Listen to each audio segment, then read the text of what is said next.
बिस्मिल्लाहिर्रहमानिर्रहीम। अस्सलामु अलैकुम। मैं फराह और मैं हमजा। खुशामदीद आप सबको सुबह सवेरे पाकिस्तान में। आप लंबी जो रात थी वो सो के अब जाग चुके हैं, जो तवील तरीन रात थी।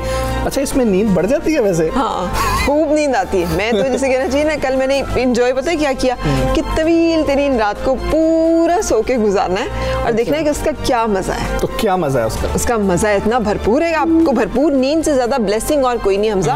उन लोगों से पूछे जिनको नींद नहीं आती, खुदा ना खास्ता जिनको नींद की गोलियां लेनी पड़ती हैं, जिनको सोने का वक्त नहीं मिलता, जो बार बार उठते हैं नींद में। एक मुस्तकिल नींद जो है ना, एक फ्लो के अंदर नींद के आपकी आंख बार बार ना खुले, ये भी एक बहुत बड़ी नेमत है। ये बहुत बड़ी ब्लेसिंग है अल्लाह ताला की कि आप पुरसुकून नींद जो है वो सो सकते हैं। एनीवे, विंटर सॉल्स्टाइस की बात हम कर रहे हैं। कल साल का मुख्तसर तरीन दिन, मतलब 5 सवा 5 बजे सूरज गरूब हो गया था और तवील तरीन रात, लेकिन उसके बाद से अब आहिस्ता आहिस्ता दिन जो है वो तवील होना शुरू हो जाएंगे और रातें जो है वो सुकड़ना शुरू हो जाएंगी। यानी कि अब हम आहिस्ता आहिस्ता गर्मियों की तरफ बढ़ रहे हैं। बचपन से यही एक चीज़ सोची होती थी कि यार अब हम सर्दियों की तरफ जा रहे हैं, अब हम गर्मियों की तरफ जा रहे हैं, लेकिन जो अंदर जनवरी और फेब है ना, इस साल ये शदीद सर्द होने वाले हैं, फेब खास तौर पर। हाँ, तो वो मौसम कुछ चेंज हो गया ना, लेकिन इस दफ़ा एक खास बात और भी थी। विंटर सॉल्स्टाइस पे जो हमारे कहना चाहिए ना, एस्ट्रोनॉमी के, एस्ट्रोलॉजी के 2 बड़े सैयारे जैसे मुश्तरी और ज़ुहल, यानी जुपिटर एंड सैटर्न, ये 400 साल के बाद हमजा एक दूसरे के इतने नज़दीक आए हैं कि उन्हें ना क्रिसमस स्टार का नाम दिया गया। और कल मैंने तो बड़ी देर तक कोशिश की, पर ठंड इतनी थी कि फिर मैंने कहा चलो कोई बात। मुझे भी नज़र नहीं आया, मैंने भी कोशिश की। अब वो कहा जा रहा था 1623 के बाद जो है, आज आप देखेंगे, फिर आप देखेंगे गालिबन 2080 में जाके, तो 2080 कौन जीता है तेरी जुल्फ के सर होने तक। तो वही मामला है, लेकिन उसकी जो तस्वीर आई हैं वो खूबसूरत हैं, देख के बड़ा मज़ा आया कि अच्छा इस तरह 1623 में भी हुआ होगा और शायद तब नज़र आया हो, क्योंकि वो जो ऊपर एक लेयर है ना, जो अब हमारी पोल्यूशन की वजह से हम सितारे तक नहीं देख पाते, 1623 में मुझे पूरा यकीन है सब देख चुके हैं, देखा। शायद उन्हें अंदाजा ही ना हो कि वो क्या चीज़ है। खुश रहने के लिए इतनी बातें भी काफ़ी हैं, और अगर ना खुश होना हो तो इतना बड़ा ढेर आपके पास सोने का भी हो और इतनी बड़ी चीज़ें और भी, तो भी आपने खुश नहीं होना। So try to be happy with whatever you get and you will be happy इंशाल्लाह। और अब बात करेंगे सबसे बड़े ख़तरे की, जो हम बात करते हैं कोरोना वायरस की। वज़ीर आला पंजाब सरदार उस्मान अहमद खान बुज़दार भी कोरोना वायरस का शिकार हो गया। और देखिए, ये जो हम कह रहे थे ना कि हाई प्रोफाइल या फिर ऐसे लोग जो कि बहुत एहतियात भी करते हैं, हमने वज़ीर आला उस्मान बुज़दार को कभी मास्क के बगैर भी नहीं देखा, बहुत ज़्यादा उनकी जो मसरूफियात हैं उसमें भी नहीं देखा, लेकिन बिलाखिर वो भी इसका शिकार हो गए। कोरोना टेस्ट मुस्बत आने पर उन्होंने खुद को करंतना कर लिया। वज़ीर आला पंजाब की तबीयत नासाज थी, जिस पर उनके कोरोना टेस्ट के लिए नमूने हासिल किए गए थे। और वज़ीर आला पंजाब उस्मान बुज़दार मुकम्मल सेहतियाब होने तक आइसोलेशन में ही रहेंगे। सीएम हाउस राय का ये भी बताना है कि सरदार उस्मान बुज़दार को 2 रोज़ से बुखार था, खांसी की भी तकलीफ थी, जिसकी वजह से उन्होंने पहले ही तमाम मसरूफियात तर्क करने का फैसला कर लिया था, उसको तर्क कर दिया था और सिर्फ रिपोर्ट का इंतज़ार था। रिपोर्ट आई तो वो मुस्बत थी, लेकिन अब वज़ीर आला ने तमाम मुलाकातें और तकरीबात में शिरकत मनसूख करते हुए ज़रूरी अमूर आइसोलेशन से अंजाम देने की जो है वो निशानदेही की है। लेकिन उसके साथ साथ हमसे एक और चीज़ जो बड़ी अहम है, पूरी दुनिया में हो रही है, बात की जा रही थी कि वायरस जो बड़ी तेज़ी से म्यूटेट करता है और अपनी शक्लें और हैयत बदलता है, लेकिन कोरोना वबा की तबाहकारियाँ दुनिया भर में जारी हैं। और बरतानिया से जो इत्तला आई है कि वहाँ कोरोना वायरस की सामने आने वाली नई शक्ल काबू से बाहर हो चुकी है। चूँकि मेरी बहन भी कैंट के इलाके में लंदन में ही काम करती है, NHS में, उसने मुझे इससे पहले ही बताया था जब ये रिपोर्ट होना कि हम लोग यहाँ पे एक नया वायरस टाइप जो है वो डिटेक्ट कर रहे हैं और उसका स्ट्रेन बड़ा ख़तरनाक है और वो बड़ा तेज़ी से इफेक्ट करता है। ये किस्म 70% ज़्यादा तेज़ी से फैल रही है। और हमने बरतानिया के अंदर, यूरोप के अंदर ये देखा था कि कितनी जल्दी से पहली लहर के दौरान भी कोरोना फैल रहा था और ये उससे भी 70% तेजी से फैल रहा है। और इसके हमने देखा कि बाकी ममालिक भी जो हैं बहुत ज़्यादा संजीदा हो गए हैं। आप देखें कि फ़ज़ाई ऑपरेशन जिस तरीके से मुअत्तल करना शुरू कर दिया गया, बरतानिया में लॉकडाउन को भी मज़ीद सख्त कर दिया गया है। इस नई किस्म में 23 जो हैं वो मुख्तलिफ जीनियाती तब्दीलियाँ हुई हैं। इनमें से बेशतर का ताल्लुक वायरस के उन हिस्सों से है जो वायरस को इंसानी खुलियात जकड़ने में मदद देते हैं। बरतानिया में ही NHS से मुंसलिक डॉक्टर हैं, डॉक्टर ताबिंदा दुगल, उनसे बात करेंगे, उनसे जानेंगे कि ये वायरस किस तरीके से तब्दील हो रहा है, कैसा वायरस है, कितना खतरनाक होगा। डॉक्टर साहब अस्सलाम वालेकुम, गुड मॉर्निंग। कहा जा रहा है कि बरतानिया में कोरोना वायरस की सामने आने वाली नई शक्ल काबू से बाहर हो चुकी है। क्या ये वायरस मजीद ताकतवर हो रहा है, कितना खतरनाक है? अस्सलामुअलैकुम जी, शुक्रिया। इस सवाल का जवाब मैं इस तरह देना चाहूँगी कि मैं थोड़ी सी इसके बारे में आपको बैकग्राउंड बता दूँ वायरस के बारे में। दुनिया में हज़ारों लाखों वायरसेस हैं और हर वक्त उनमें तब्दीली आती रहती है। तब्दीली का ये अमल इसलिए ज़रूरी है क्योंकि हर वायरस को अपनी बका की जंग लड़नी है और मुस्तकिल तब्दीली जो है वो उसको कभी कभार कमज़ोर भी बना देती है, मगर ज़्यादातर वो तब्दीली ऐसी होती है कि जिससे वायरस कायम और दायम रहे और एक इंसान से दूसरे इंसान में जाए या एक जानदार से दूसरे जानदार में जाए, क्योंकि इसी में वायरस की बका शामिल है। वायरस मेज़ या कुर्सी या दरवाजे पे लगा रहेगा तो वो जाहिर सी बात है कि मर जाएगा, उसको एक जानदार वजूद चाहिए अपनी सालमियत के लिए। लिहाजा वायरस के अंदर जो जीनियाती मादा है उसमें मुस्तकिल तब्दीली आती है जिसको म्यूटेशन कहते हैं। उसके नतीजे में जो वायरस नया बन के सामने आता है उसको वेरिएंट कहते हैं। इस वक्त तक इस वायरस के अंदर कई सौ तब्दीलियां हो चुकी हैं और वो मुख्तलिफ जगह के ऊपर मालूम भी हुई उनके बारे में। जैसे स्पेन में एक वेरिएंट आया और डेनमार्क में आया और इटली में भी आया और अब क्योंकि बरतानिया में बहुत नज़दीक से इसका मुशाहिदा किया जा रहा है, इसके लिए एक ख़ास तौर पर लेबॉर्ट्री बनाई गई जिसको कॉग का नाम दिया गया है, यानी कि कोविड जीनोमिक्स, यानी कि इसके जीनियाती मादे पे मुस्तकिल काम हो रहा है। और अब तक जितने केसेस भी आते हैं कोविड के, उनके सैंपल्स यहाँ लेबॉर्ट्री में भेजे जाते हैं। तो आम जो म्यूटेशंस यहाँ पर भी कई सामने आई, यानी कि कई सारी म्यूटेशंस अब तक बरतानिया में भी हो चुकी हैं और उनके बारे में लेबॉर्ट्रीज को मालूम है। मगर एक तब्दीली आनी कोई बुरी बात नहीं है, कई बार वायरस के लिए भी बुरी बात नहीं है। उसके साथ उसकी बका तो जुड़ी हुई है, मगर ये कोई लाजमी बात नहीं है कि वो ज्यादा मुहलक हो गया है। अलबत्ता ये जरूर है कि वो तेजी से फैल सकता है। ये वायरस ताकतवर हुआ या नहीं हुआ, इसके बारे में ज्यादा तो यही लगता है कि ताकतवर नहीं हुआ मगर तब्दील हो गया है। बिल्कुल सही। एक बहुत बड़ा जो सवाल ये है कि बरतानिया मेरा ख्याल दुनिया के वो पहला मुल्क था जहाँ पे वैक्सीन लगाना शुरू की गई। फाइजर आप लोगों ने लगाना शुरू की। पहली बात तो ये कि ये वैक्सीन जो है ये किस तरह से असर कर रही है, और दूसरा ये जो नई किस्म है, अब ये सवाल तो ज़रूर उठ रहा होगा कि ये वैक्सीन इस नई किस्म के लिए भी इफेक्टिव होगी, सूदमंद होगी या नहीं। इसके बारे में क्या ख्याल पाया जा रहा है? जैसा कि आप जानते हैं कि वैक्सीन आए करीबन 2 हफ्ते हो चुके हैं और उसका एक लगाने के लिए तरीका बनाया है उम्रों के हिसाब से और बाकी जो बीमारियां मौजूद हैं एक इंसान में उसके हिसाब से बनाई गई है। एक तफसील बनाकर गवर्नमेंट की तरफ से सेहत के इदारों की तरफ से बनाकर दी गई है। और वो वैक्सीन जो है वो फाइजर की वैक्सीन है जो जर्मन साइंसदानों ने बनाई, 2 तुर्की जिनके 2 साइंसदानों ने बनाई फाइजर के साथ मिलकर। और इस वैक्सीन की बचाव का जो तनासुब है वो 95% है, यानी कि ये बहुत अच्छी वैक्सीन है। और जो लोग 65 साल से ऊपर हैं उनमें इनका 100% बचाव है। लिहाजा वैक्सीन एक बहुत ज़रूरी चीज़ है जिसके लिए हम सबको अगर हमें ऑफर की जाए तो हमें उसका फ़ायदा उठाना चाहिए। अब रह गया कि ये वैक्सीन काम कैसे करेगी। अब अगर आप देखें तो जो वायरस है उसके अंदर कुछ हिस्से हैं, तकरीबन 30 के करीब हिस्से हैं और उनमें से एक हिस्सा जो है वो स्पाइक प्रोटीन कहलाता है, यानी कि वो एक कील है जिसको उसने सेल में जाके, इंसान के सेल में या किसी जानदार के सेल में जाके ठोक के अंदर घुस जाना है। यानी कि वो एक चाबी है उसके पास जिससे उसने सेल का ताला खोलना है और अंदर जाना है।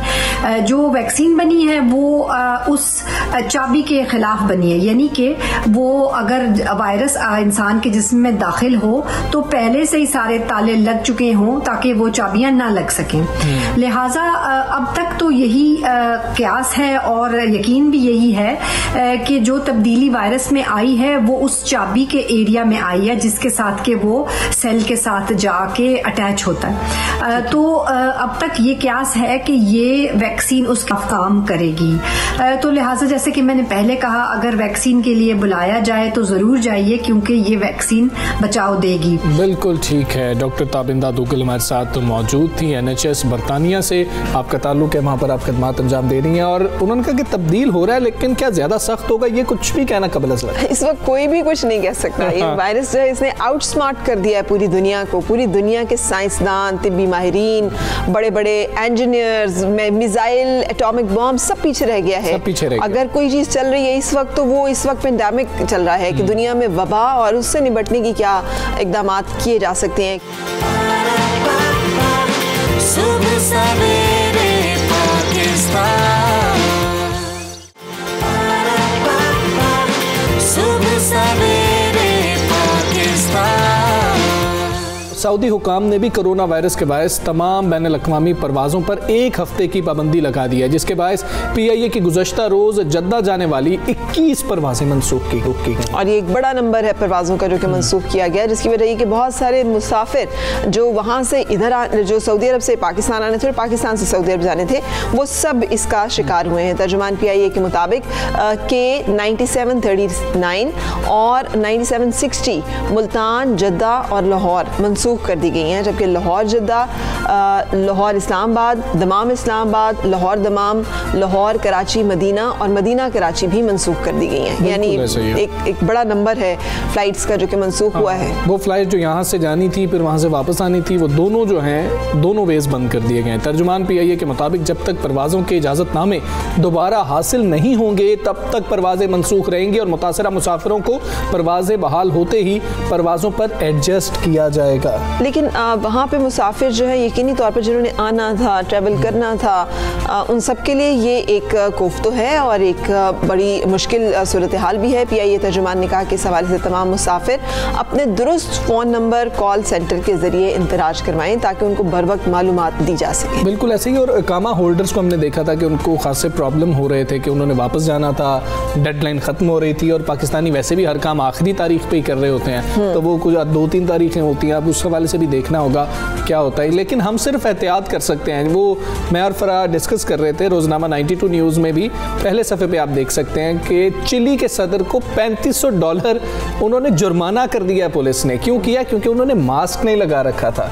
तो लेकिन हम इसमें बहुत आगे हैं। हमारे तो DC इस्लामाबाद जो है वो हर दूसरे दिन खुद को खुद जुर्माना कर देते हैं क्योंकि वो मास्क नहीं पहना होता। हमारा खजाना भर जाए अगर हम इस तरह से जो है ना मास्क ना पहनने पे चालान करना शुरू कर दें। ट्रू, बिल्कुल सही, हमें एहतियात करनी है और लेट्स होप एंड विश के दुनिया जो है वो खुले दोबारा से, लेकिन सफ़र में ख़ास तौर पे एहतियात करें। आपके सामने अचानक से फ़्लाइट्स जो है मनसूख हो रही हैं और सिर्फ सऊदी अरब नहीं, आपके सामने UK की सूरत हाल भी है, बरतानिया भी है। तो सूरत हाल इस वक्त जो है अच्छी नहीं है, जबकि सर्दी भी साथ साथ बढ़ी है और गिलगित बल्तिस्तान इस वक्त सख्त सर्दी की लपेट में, -6 तक टेम्परेचर जो है वो सुनने में आया हमजा।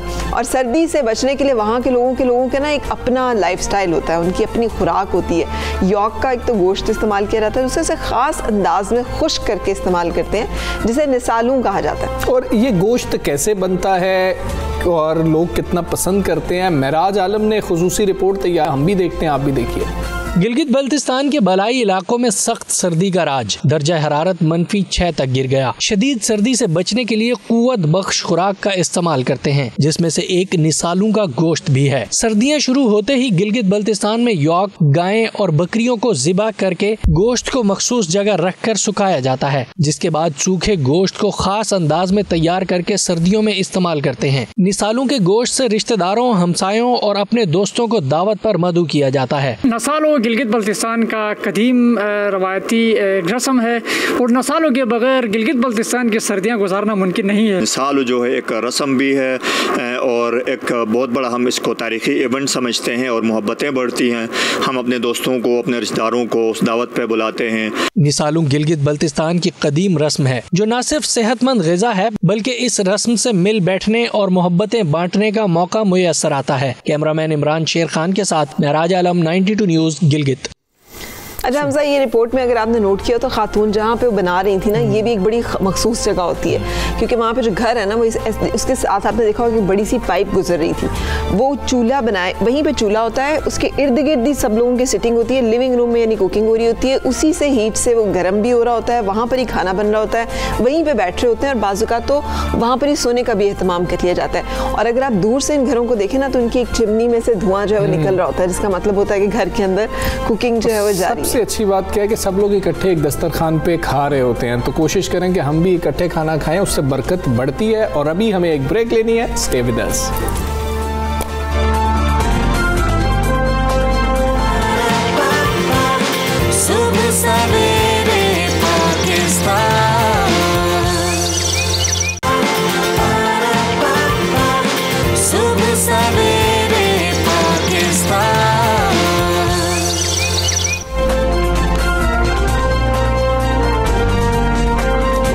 सब सवेरे पाकिस्तान आप देख रहे हैं और हमजा आज तो हमारा दिन है। हाँ जी, आपका दिन है जी, हम खामोश हैं, हम क्या बोल रहे हैं इसमें। पाकिस्तान लेकिन हम आपको ये दिन विश करते हैं कि आप जो वर्किंग वुमेन हैं बहुत मेहनत कर रही हैं और बहुत मुश्किल, क्योंकि यहाँ पर भी मेरा ख्याल है कि दिमाग में रहता है घर में ये हो रहा है, मर्दों के दिमाग में नहीं रहता कि घर में ये हो रहा है, ख़वातीन के दिमाग में रहता है कि घर में ये हो रहा है, जाके ये करना है। हाँ, इसका लेकिन ख़वातीन जो है डबल मेहनत कर रही होती है। पाकिस्तान में आज वर्किंग वुमेन डे मनाया जा रहा है, जिसका मकसद काम करने वाली ख़वातीन के हकूक़ का तहफ़्फ़ुज़ और इक़्तिसादी तरक्की में उनके किरदार को उजागर करना है। और वर्किंग वुमेन हमारे माशरे में दोहरी जिम्मेदारियां संभाले हुए हैं। जिस तरह हम बात कर रहे थे, वो ना सिर्फ घर के तमाम उमूर देखती हैं बल्कि मुआशी जिम्मेदारियों का बोझ भी अपने कंधों पर उठाए फिरती हैं। अगर उनको ना भी कहा जाए ना तो एक शायद ब्रॉटअप ऐसा होता है कि बचपन से होता है कि नहीं, जिम्मेदारी घर की मेरी है। हाँ, ये जो आपके सामने स्क्रीन पर इस वक्त तमाम मनाजिर चल रहे हैं, ये वो सब बहादुर ख़वातीन हैं जो खेतों में काम कर रही हों। मतलब चावल की जब फसल लगानी होती है तो पानी खेतों में घुटनों तक बाज़ुकात होता है और उसमें मुसलसल झुके हुए जो चोनी लगाना है, ये जो एक कैफियत होती है, इसमें सारा दिन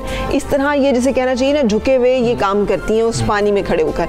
फिर कपास चुनना हो तो सख्त टेम्परेचर होता है और उसमें कपास जो है, कपास की जो चुनाई है वो भी ख़वातीन कर रही होती हैं। सो हॉस्पिटल्स में मरीज़ को जिसे कहना चाहिए मसीहाई का कोई भी उसमें उसको सहूलत आसानी देने का कोई भी काम हो, ख़वातीन उसमें पेश होती हैं। और कफ़ालत की भारी जिम्मेदारी भी यही ख़वातीन उठाती हैं जिन्हें जिसे कहना चाहिए ना सिन्फ़ नाजुक कहा जाता है। वो तमाम भारी जिम्मेदारियां अपने कांधों पे उठाई होती हैं। बिल्कुल ऐसे, और ये शिकायत भी नहीं करती हैं। शायद शिकायत करने का मौका ही नहीं दिया जाता कि तुम शिकायत कर भी सकती हो। सरकारी मुलाजमतों में ख़वातीन के 15% कोटे पर अमल दरामद अभी तक नहीं हो सका है, जिसकी वजह से तालीम याफ्ता ख़वातीन बेरोज़गार हैं या प्राइवेट सेक्टर में इंतहाई कम तनख्वाहों और नामुसाइद हालात में काम करने पर मजबूर है। आपको मालूम है लेबर लॉज के मुताबिक किसी भी खातून को प्रेगनेंसी लीव्स जो हैं वो मिलना ज़रूरी हैं। वो पेड लीव्स हैं जो कि उसका हक है, वो उसको मिलेंगी, लेकिन बहुत सारी जगहों पे ख़वातीन को वो पेड लीव्स नहीं दी जाती।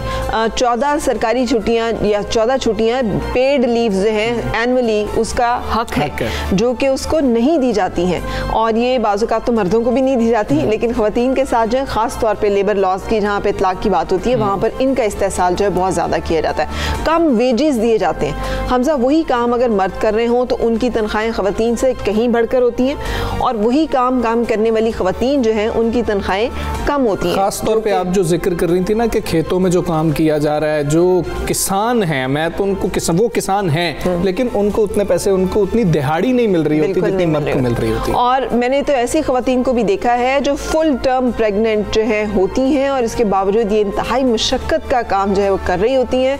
अगर घरों में मर जाए, खेतों में काम करते हैं तो ख़वातीन जो है चारा जो जानवरों का ये तमाम काम जो है वो करते हैं, तो भले वो किसी जगह पेड उसमें नहीं है फिर भी वो वर्किंग है। यानी हर खातून एक वर्किंग खातून है। मेरे कहने का मतलब ये है कि वो अपनी जिम्मेदारियाँ के अलावा और बहुत सारे ऐसे काम कर रही होती है जिससे घर की कफालत में और उसकी आमदन को बढ़ाने में मदद मिलती है। लेकिन उसका किरदार जो किस दर्जे सराहा जाता है और किस तरह से उसको प्रोटेक्ट करने की ज़रूरत है, इस हवाले से बातचीत करेंगे। साबिक चेयरमैन हैं पंजाब कमीशन ऑफ वुमेन की फौजिया वक़ार साहिबा। बहुत शुक्रिया फौजिया साहिबा एंड गुड मॉर्निंग, आपने हमें ज्वाइन किया। वर्किंग वुमेन के हकूक़ के लिए क्या कभी कोई कानून साजी की गई है? अगर की गई है तो इम्प्लीमेंटेशन कितना हो सका है आज तक? जी शुक्रिया फ़रार हमज़ा। मेरे ख़्याल से आपने बहुत अच्छे तरीके से जो मसाइल हैं उनको बयान किया और जो कंट्रीब्यूशंस हैं उनका भी बहुत ही अच्छा एक सिनॉप्सिस बयान किया। कवानीन के बारे में बात करूं तो मेरे ख़्याल से एक तो पहली बात यह है कि अच्छी बात है कि रिकग्निशन है कि ख़वातीन ज़्यादा से ज़्यादा अब काम कर रही हैं और जिसकी वजह से चंद एक कवानीन और बहुत सारी पॉलिसियाँ ऐसी बनी हैं जिनके ज़रिए औरतों की बेहतरी हो सके। मिसाल के तौर पर एक जो मेरी नज़र में बहुत बड़ा और अहम कानून है वो ये है कि काम की जगह पे हरासां करना ख़वातीन को जो है उसके ख़िलाफ़ एक एक्शन लिया जा सकता है। और वो जो कानून है वो इसलिए बहुत ज़रूरी है कि बहुत सारी ख़वातीन या काम इसलिए ज्वाइन नहीं करती या इसलिए छोड़ देती हैं क्योंकि काम की जगह पर उनको हरासां किया जाता है और उसका कोई सद्देबाब नहीं होता। तो इस सिलसिले में 2012 से ही बल्कि हमारे पास कवानीन हैं और हर सूबे में इसके लिए कवानीन भी हैं और उनके लिए मोहतसिब का एक खसूसी मोहतसिब का दफ्तर भी कायम किया गया है जिससे चंद एक बेहतरी आई है। मगर मैं अभी भी कहती हूँ कि वो हरासगी चाहे काम पे हो या बाहर अगर आप सड़क पे देखते हैं तो ख़वातीन की वो बहुत ज़्यादा है जिसकी वजह से ख़वातीन डिस्करेज हो जाती हैं। साथ ही साथ जो मैंने पॉलिसियों का जिक्र किया वो कुछ ऐसी हैं, मसलन जो नंबर आपने बताया कि 15%, फॉर्चुनेटली पंजाब में 15% कोटा है, बाकी सूबे पे डिपेंड करता है और फेडरल में भी फेडरल पे फ़र्क है।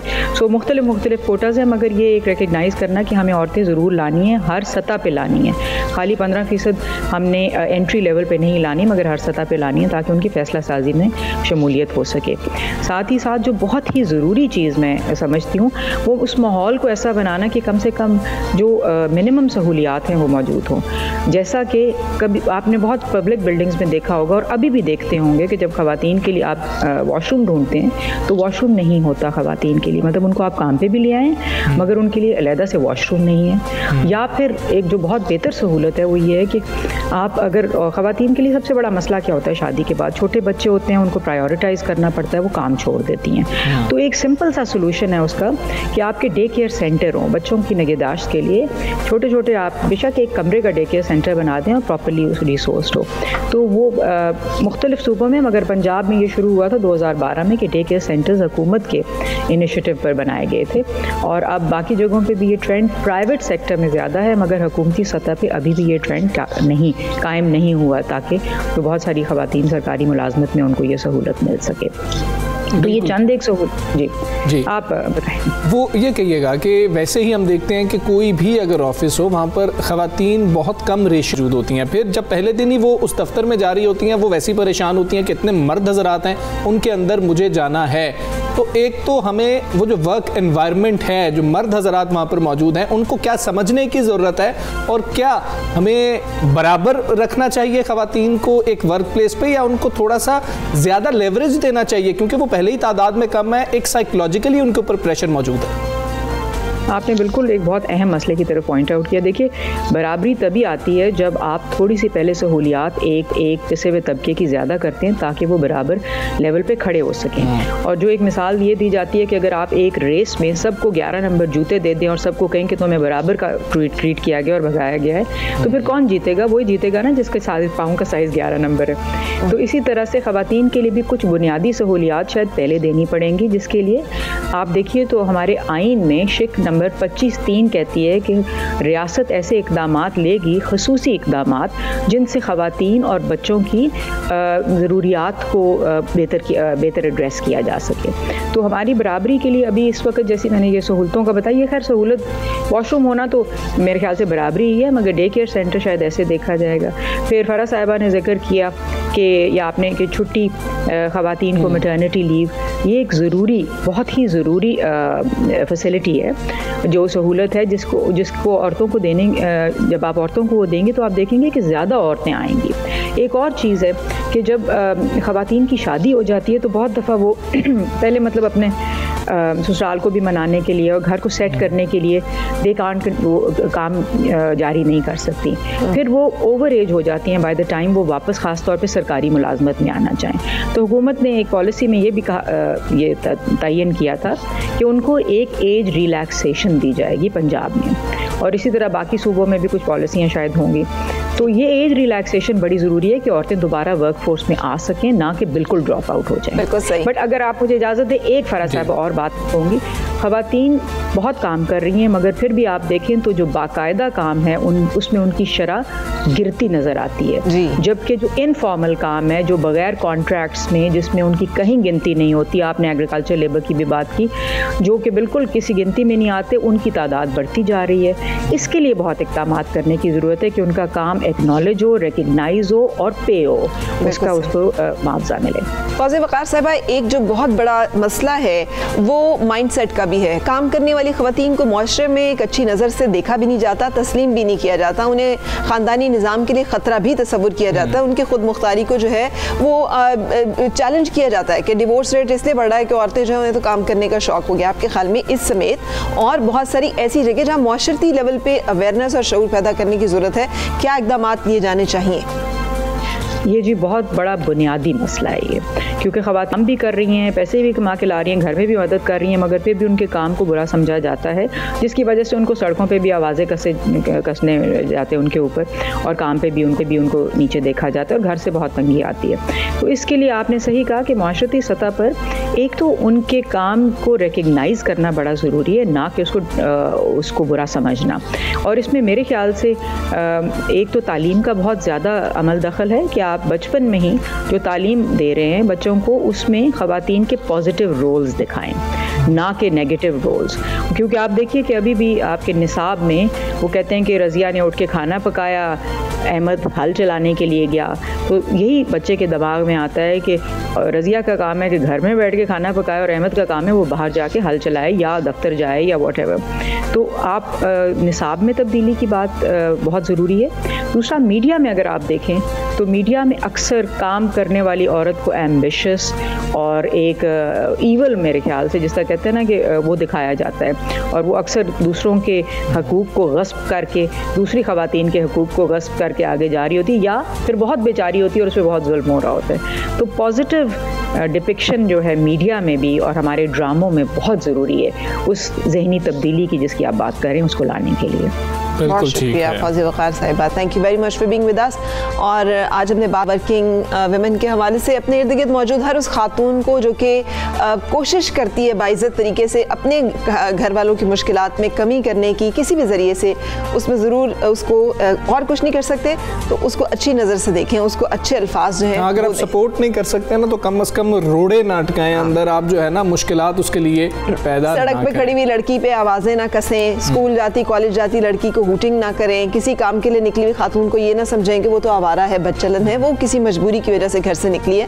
एहतराम कीजिए उस इंसान का, उस औरत का जो कि उसके लिए कोई गलत रास्ता इख्तियार नहीं करी, बल्कि मेहनत और मशक्क़त के साथ अपने घर वालों के साथ हाथ बटा रही है। बिल्कुल ऐसे ही है, और बिल्कुल आपकी तरह ही वो कोशिश कर रही है कि अपना घर चला सके। अभी हमें एक ब्रेक लेनी है, एक ब्रेक लेते हैं, ब्रेक के बाद मुलाकात होगी।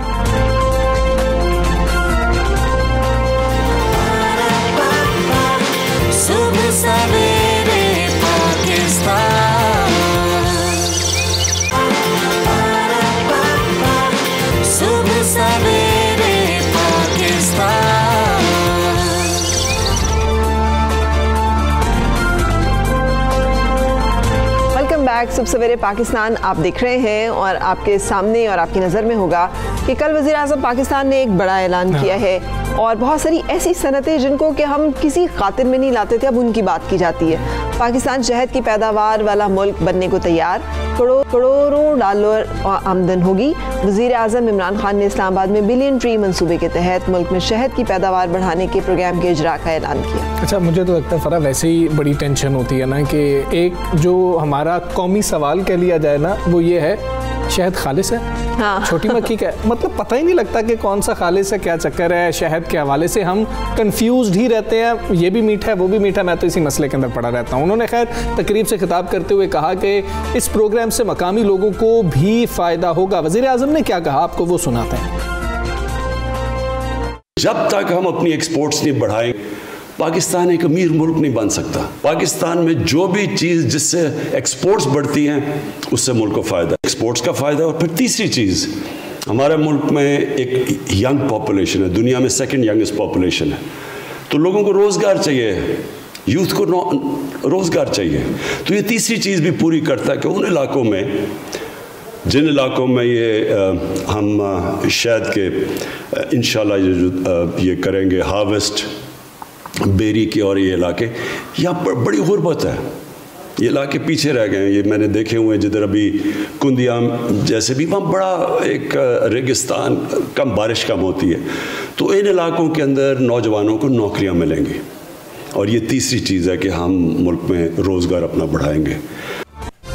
सही। सो वज़ीर आज़म ने बड़ी क्लियर इस चीज़ जो हम बात कर रहे थे, क्लियर बात की है कि वो तमाम चीज़ें जो कि हम जिसके ज़रिए ज़रिए मुबादला कमा सकते हैं हमारे लिए अहम है। इस हवाले से हम बातचीत करेंगे director honey bee research department NARC doctor Rashid Mahmood से। अस्सलाम वालेकुम and good morning, thank you for joining us. फरमाइएगा डॉक्टर राशिद साहब कि हुकूमत ने बिलियन ट्री सुनामी शहद मनसूबा शुरू करने का ऐलान तो कर दिया, और हनी बी फार्मिंग हमारे यहाँ काफ़ी अरसे से हो भी रही है। अमल दरामद हो सकेगा? इतनी भारी तादाद में हम एक्सपोर्ट करने की एबिलिटी रखते हैं? बिस्मिल्लाहिर्रहमानिर्रहीम। सबसे पहले आपका बहुत बहुत शुक्रिया। देखें जी, हमारे मुल्क में पहले भी शहद पैदा हो रहा था और अब भी हम पैदा करेंगे। हनी बी में जो हमारा सबसे बड़ा इशू जो था शहद के लिए, वो सबसे बड़ा ये था कि यहाँ पे दरख्तों की कटाई हो रही थी। हमारे मुल्क में जो सबसे अच्छा शहद पैदा हो रहा है वो बेरी का शहद है। बेरी के शहद की जो कटाई हो रही है, बेतहाशा कटाई हो रही है। इसके अलावा हमारा जो अकेशिया का शहद है वो उसकी कटाई हो रही है, दरख्तों की बेतहाशा कटाई हो रही है। ये कटाई कैसे हुई? ये देखें, जो हमारी हाउसिंग सोसाइटी बनी, रोड्स बन गई, बेतहाशा कटाई कर देगी। जो हमारे बेल्ट, जैसे हमारे PM साहब ने भी बात की, मियाँ वाली साइड पे, वहाँ पे भी बहुत बड़े दरख्त हुआ करते थे। छांगा मांगा में बहुत ज़्यादा दरख्त हुआ करते थे, लेकिन वक्त के साथ ये कटाई होती गई।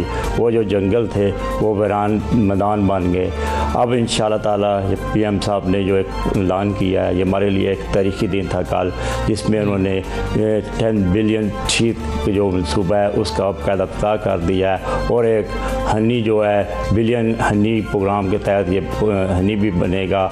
इसको हमने एक नेशनल एग्रीकल्चर प्रोग्राम के तहत ये इसका इफ्तिताह हुआ है। इसमें इंशाअल्लाह ताला इतने ज़्यादा शहद बनेगा जो पाकिस्तान में इस वक्त देखें कि 7 किस्म में शहद पैदा हुआ है। बिल्कुल ठीक है। डॉक्टर साहब, एक तो ये बता दीजिएगा कि वक्त कितना लग जाएगा इस मंसूबे को मुकम्मल होने में? कितनी जल्दी जो टारगेट्स हैं जो कल वज़ीर आज़म ने भी बात की वो हम अचीव कर सकें, और बैनुल-अक़वामी मार्केट में इसका पोटेंशियल कितना होगा? पाकिस्तान कितना ज़र मुबादला कमा सकेगा?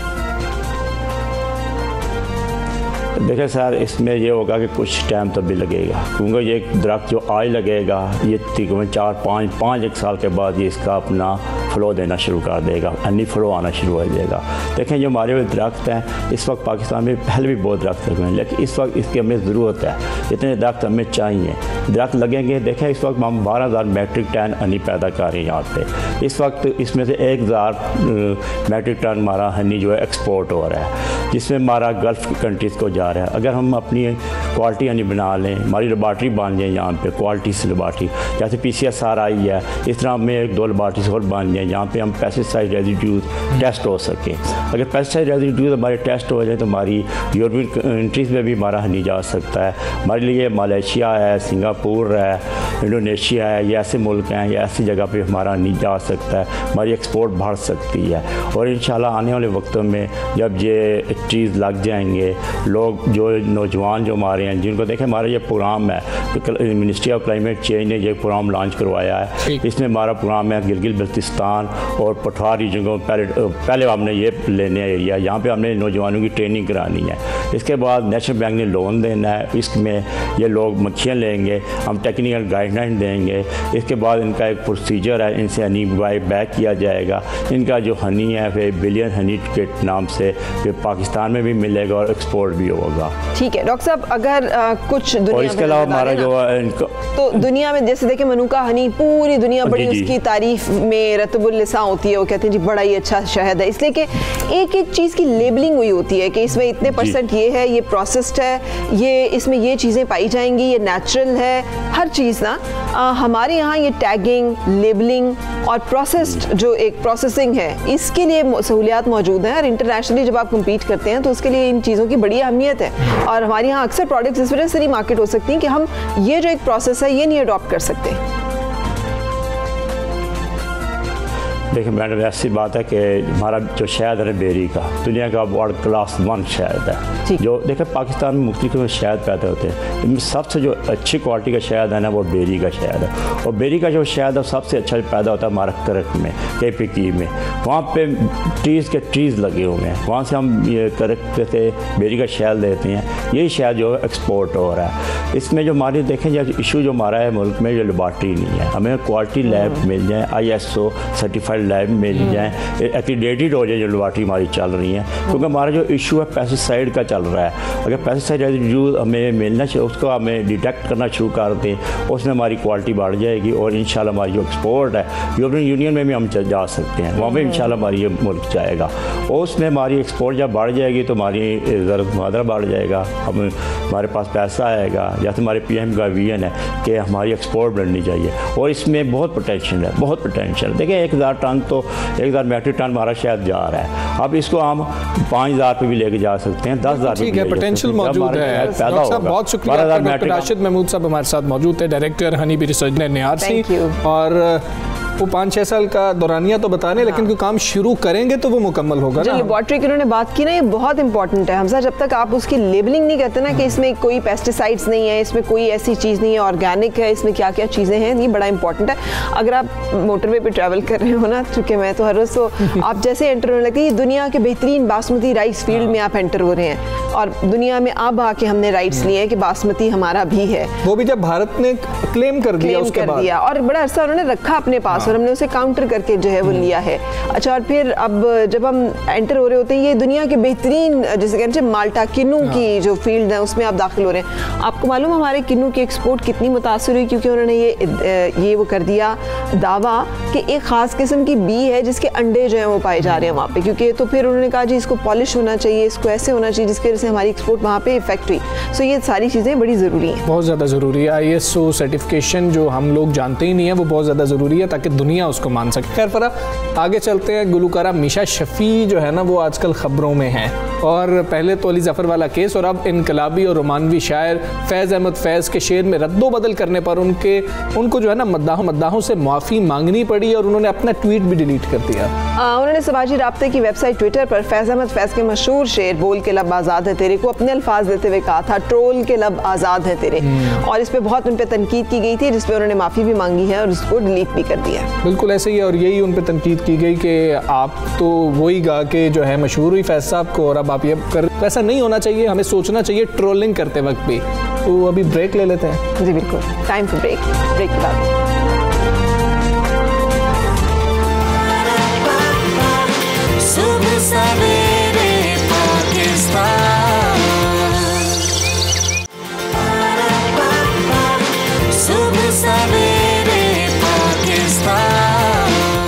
बहुत ही अहम मामला है। वैसे भी वर्किंग वुमेन का आज जो है दिन मनाया जा रहा है और ये बहुत अहम चीज़ है। मुझे इसमें भी यही लगता है कि अभी आपसे जब हम आदाद-ओ-शुमार शेयर करेंगे कि हिस्सा सिर्फ उन्हीं का है, क्योंकि बाकी तो घर बैठी नहीं है। पाकिस्तान में 51% मर्दों के मुकाबले में सिर्फ 18% खवातीन के फ़ाल बैंक अकाउंट्स हैं। अंदाज़ा लगा लें आपके 18% खवातीन जो हैं सिर्फ वो हैं जिनका पैसा उनके नाम के साथ वहाँ पे पड़ा हुआ है।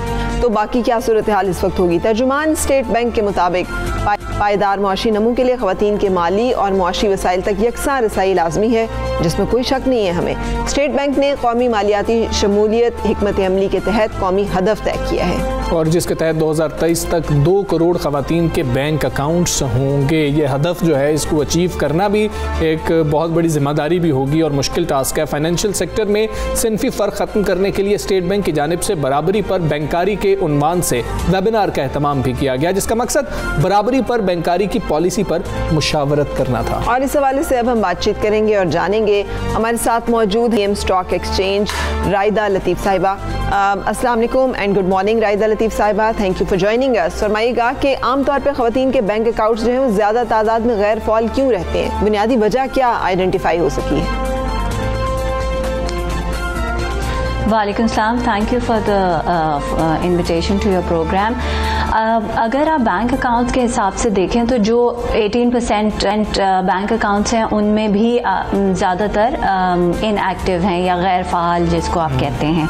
इनकी आई थिंक बहुत मेजर वजह ये है कि ख़वातीन का जो जनरली ट्रांजैक्शन की जो नीड है वो ज़्यादातर कैश बेस्ड है, बिकॉज़ बहुत सारी जो ट्रांजैक्शंस ख़वातीन करती हैं, फॉर एग्ज़ाम्पल ग्रोसरीज़ या जनरल बाइंग एंड परचेजेस, उनकी जो पेमेंट्स हैं स्टाफ पेमेंट्स हो गई, वो मेजॉरिटी कैश बेस्ड हैं। That is one of the major reasons कि आई वुड से जो अकाउंट्स इनएक्टिव हो जाते हैं, क्योंकि साल में कोई ज़रूरत एज सच पड़ती नहीं है फॉर ट्रांजैक्शन। जो अकाउंट्स आई वुड से जो ख़वातीन खोलती हैं, मेजॉरिटी हाउस वाइफ्स जो होती हैं उनमें, वो अपने अकाउंट्स को you know as such savings के लिए यूज़ करती हैं। तो उन्होंने एक अमाउंट डाल दिया एंड उसको टर्म डिपॉजिट या किसी और एसेट क्लास में इन्वेस्ट करके फिर वो छोड़ देती हैं। तो generally that is also another reason. Payments bank accounts के थ्रू नहीं होती, यूटिलिटी पेमेंट्स वगैरह भी जनरली हमारे सोसाइटी का कल्चरल सेटअप ऐसा है कि ये वाली सारी जिम्मेदारियाँ मेजॉरिटी हाउस होल्ड्स में आई वुड से मेन के उसमें एरिया में फॉल करती हैं रिस्पॉन्सिबिलिटीज़ में।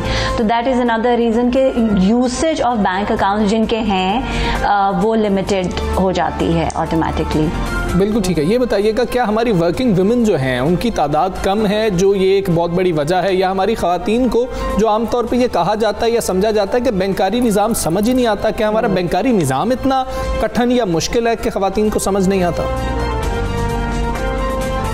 देखिए, इसकी बहुत आई वुड से एक वजह आप नहीं इसको असाइन कर सकते। अगर आप ओवरऑल देखें, मेजॉरिटी पाकिस्तान में वुमेन आर हाउसवाइफ्स। अगर look at the latest report of the labour force, तो लेबर फोर्स पार्टिसिपेशन में मतलब 50% पॉपुलेशन में से ओनली 21 या 22% वुमेन पार्टिसिपेशन है। उसमें से भी 15% पेड पार्टिसिपेशन है या एम्प्लॉयमेंट वेजेस वाली पार्टिसिपेशन है, ओनली 15%। देन कॉर्पोरेट सेक्टर में अगर आते हैं तो आई थिंक वर्ल्ड बैंक की मैं रिपोर्ट पढ़ रही थी तो 2% women are working in the formal corporate sector. तो that in itself is an indication कि ज़रूरत of you know the need to actually go up and open up an account is kind of limited. Then again दूसरा area इसमें जो आप बोल रहे हैं कि मुश्किल समझा जाता है, वो उसकी if you go back to the scientific methodology, तो आप ये देखें हिस्टोरिकली स्टेम वाले सब्जेक्ट्स जिसको science, technology, engineering and mathematics वाले सब्जेक्ट्स हैं, उसमें दुनिया में तो वैसे ही लिमिट थोड़ा सा कम वुमेन पार्टिसिपेशन है, पर पाकिस्तान के अंदर वो काफ़ी हद तक बहुत मेजरली कम है। मतलब इंजीनियरिंग में 21% of women participate in engineering, medical sciences और नेचुरल साइंसेज में तो फिर बेहतर हैं 40-45%। बट अगर आप ए लेवल्स और एसएससी के उससे देखें तो जो ख़वातीन एक सर्टन 70% कोई एक स्टेम सब्जेक्ट भी पढ़ रही होती है तो यूनिवर्सिटी लेवल पे जाके वो गिर के अराउंड 20% हो जाती है। So by I would say by the way women are designed, they're not very you know very active and actively engaging with the STEM subjects. उसके ऊपर भी ऑलरेडी हमारी गवर्नमेंट इसमें काम कर रही है to have more inclusion of women and facilitating them towards going there. जी बिल्कुल। मैं आपको ना एक अपना पर्सनलाइज एक्सपीरियंस जो है शेयर करती हूँ। सम 10 years back when I was purchasing a house, तो वहाँ पर मुझे उन्होंने कहा कि नहीं जी, नहीं जी, आपके नाम तो ट्रांसफ़र नहीं हो सकता अनटिल अनलेस आपके हस्बैंड ना मौजूद हों साथ, या आपके जो है फादर ना मौजूद हों अगर वो नहीं। तो मैंने उन्हें कहा कि जब पैसे मैंने देने हैं तो उन दोनों की मौजूदगी से क्या फ़र्क पड़ता है। I mean I had to fight out for my right there कि while I am giving the money, ठीक है अब अखलाकी तौर पर होना चाहिए किसी के साथ, मगर you can not do this. और ये एक इदारे की बात मैं कर रही हूँ, ये कोई ऐसे ही नहीं है कि तो ये कवानीन जिसकी तरफ हमजा ने आपसे सवाल किया कि ख़वातीन के लिए डॉक्यूमेंटेशन इस तरह का अब आइए, अब ये लेके आइए, अब वो लेके आइए, अब ये वेरीफाई करवाइए, ये प्रोसेस भी तो टीडियस और मुश्किल है। उसकी आसानी के लिए भी कुछ सोचा जा रहा है, कुछ कोशिशें की जा रही हैं। अच्छा, basically yeah you right, I think but are changing now. आप शायद 10 साल पहले की over the last 10 years things have change. Women are investing in the stock market, women are investing in property and वो खुद भी कर रही हैं अपने अकाउंट से इंडिपेंडेंटली। सो वो चेंज या विजिबल है इस वक्त।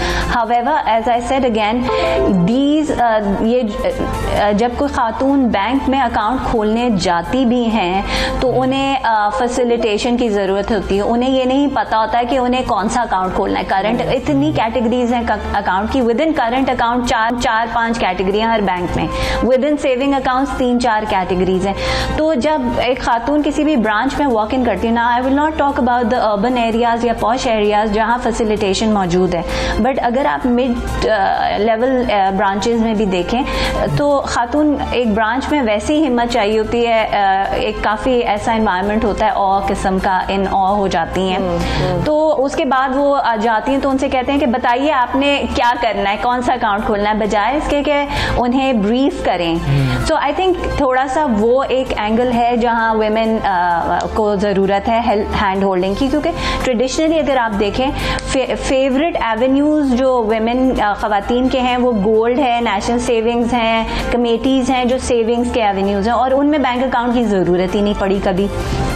तो बैंक अकाउंट खोलना एक इन इटसेल्फ वो है। फिर उन्हें सोर्स ऑफ इनकम पूछा जाता है। अब जो हाउसवाइफ्स हैं या जिनकी कोई फिक्स्ड वो नहीं है इस तरह की, तो वो कहाँ से सोर्स ऑफ इनकम लाएं, तो वो वैसे ही फिर बैक फुट पे चली जाती हैं। सो आई थिंक मैं भी ये कल वेबिनार देख रही थी miss Seema Kamil, deputy director of the state bank का।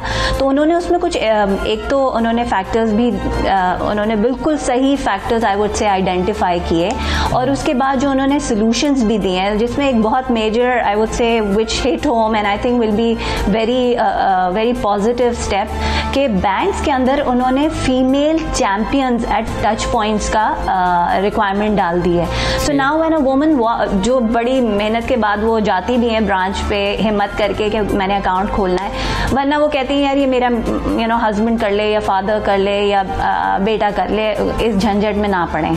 तो वो अगर विमेन चैंपियंस मौजूद हों तो व्हेन अ वुमन वॉक्स इन तो उनको फैसिलिटेशन मिल जाएगी कि यार आपने ये 4-5 चीज़ें, and documentation is necessary, it is necessary for the women also. उनकी अपनी सेफ्टी के लिए ज़रूरी है कि वो अपना मोबाइल नंबर दें, कि वो अपना CNIC दें, कि उनका प्रॉपर डॉक्यूमेंट्स हों उनके अकाउंट से लिंक्ड। सो आई थिंक वो भी एक अवेयरनेस और एजुकेशन की ज़रूरत है। एक और चीज़ I would say grass root level पे ये जो जी ग्रास रूट लेवल पे ना ज़रूरी है इंट्रोड्यूस करना। आज अगर स्कूल में, मैं रूरल स्कूल्स की बात नहीं कर रही हूँ, अर्बन स्कूल्स में भी आज अगर स्कूल में चेक लिखना सिखाएं, बैंक अकाउंट प्रोसेस सिखाएं, बैंक अकाउंट ऑपरेशन करना, स्टूडेंट्स को डिफरेंट जगहों पे स्कूल्स लेके जाते हैं ट्रिप्स पे, विजिट्स पे, तो बैंक की ब्रांच ले जाएं, अपना अकाउंट ऑपरेट करवाएं, साल में एक दफ़ा चेक लिख के डिपॉजिट क्या कहते हैं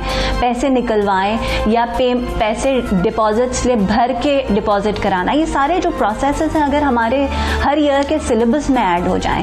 सबसे बेसिक ये है कि types of accounts, how to manage, ये चीज़ें अगर आपकी स्कूल लेवल पे हों, तो फिर आई थिंक दैट्स स्टेप 1। बिल्कुल ऐसे ही है, ये सिखाना बहुत ज़रूरी है। आप इसी तरह से अगर कभी ATM पे जा रहे हो तो बेनज़ीर इनकम सपोर्ट वाली जो खवातीन है वो कार्ड लेके खड़ी होती हैं, उनको यूज़ नहीं करना आता, वो फिर आपको रिक्वेस्ट कर रही होती हैं, 8-10 खड़ी होती हैं कि आप वो करवाएं, तो वो एक चीज़ है। तो रायदा साहबा ये बताइएगा कि 2 करोड़ का हदफ है 2023 तक जो स्टेट बैंक ने रखा है कि खवातीन जो हैं उनके बैंक अकाउंट्स खोले जाएंगे, वो फाल किए जाएंगे, इतना मुकम्मल कर लिया जाएगा। एक तो ये टारगेट अचीव करके हमें फ़ायदा क्या होगा? एक क्वेश्चन ये है कि क्या इकॉनमी पे क्या असर पड़ेगा? जितना पैसा मौजूद है उतना पैसा ही रहेगा, तो फिर ज़रूरत क्या है इसकी, क्या फ़ायदा होगा?